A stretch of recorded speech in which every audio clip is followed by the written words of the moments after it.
I'll bring on a guest and I'll hear the guest say something and I just cringe because I anticipate the comments.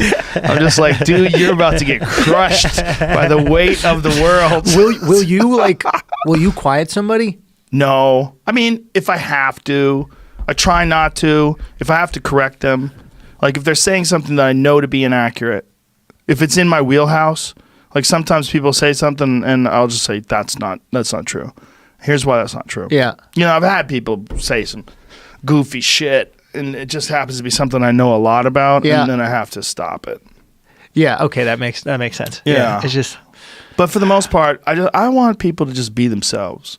I got to figure out how to get you to be yourself. That's what a lot of this is. Yeah, make you comfortable, make you realize that I just want you to do great. I want everybody to do great. Are you ever intimidated?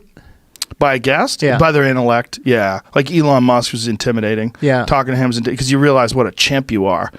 Did you feel that way? Oh, yeah. I'm a fucking dummy, man. But like, I'm talking to this guy. I'm like, I'm a fucking chimp. Here's a question. You just kind of laugh like one. Like looking at him like, yeah. So you gotta go to Mars, huh? Cool. Want to smoke some weed?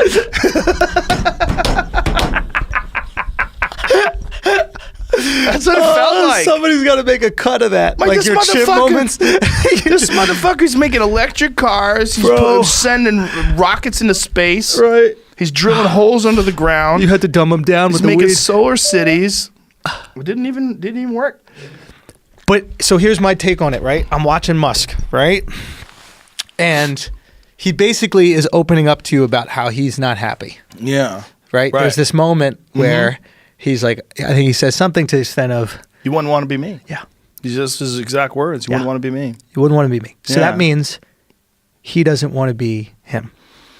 I think on some level, he doesn't want to be him, right? Yeah. And he's... So with these guys that we admire because they're so brilliant and they have all these brilliant ideas and we're put in this matrix of, we're all in this success matrix on some level, right? Where it's like, get things done, good.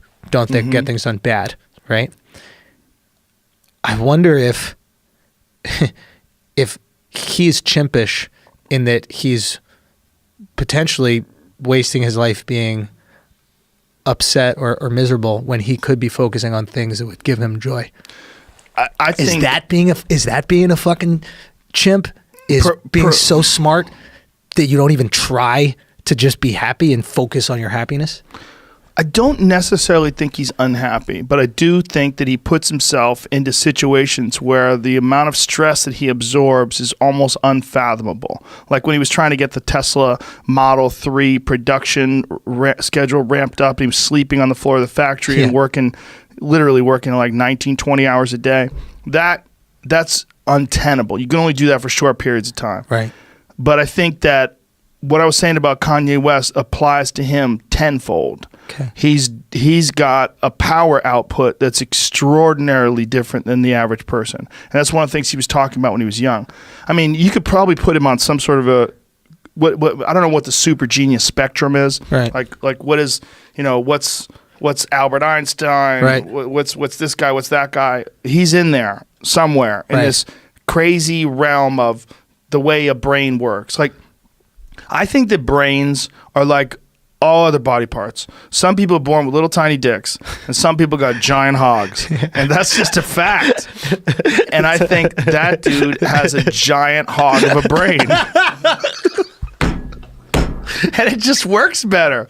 It just is operating on a level that you and I can't comprehend. Like, I never invented a goddamn thing in my life, but I'm driving around in Elon Musk's car. That motherfucker made a car, and that's like some shit he does on the side. His car thing is like after he invented PayPal, and he's, by the way, while he's doing the car, he's shooting rockets into space and drilling holes into the ground. Yeah. He's trying to move traffic underground. He's trying to he's making solar cities. Like he's hooking up Australia with these massive solar panel power battery plants that fucking fix their energy needs. He's on another level. No doubt on another level. It's a different thing. But is he happy, Joe? I don't know. And imagine he's a nice guy. That when you was hang the around with him. problem. He seems happy. Yeah, I mean, yeah. There was what moments- is happy, right? Is he happy in bursts? Well, I guarantee you, when I saw him and he was shooting his fucking flamethrower in my foyer, Happy. he was happy. Your foyer? Yeah, right out here, man. Yeah. Right out here. Yeah. He had a fucking flamethrower. He was tapping that bitch when he walked into the door. He's unboxing it in the middle of this hallway out here. He's got flame. There's a picture of him standing in front of the Freak Party sign, blowing flames out. 15 feet. Look at that. I mean, that fucking guy's a maniac. Look at the smile on his face. Bro, you can't tell me he's not happy, bro. You know what? Look at that smile. He's happy as fuck. It's because he's a kid, man. Yeah. We're in a lot of ways.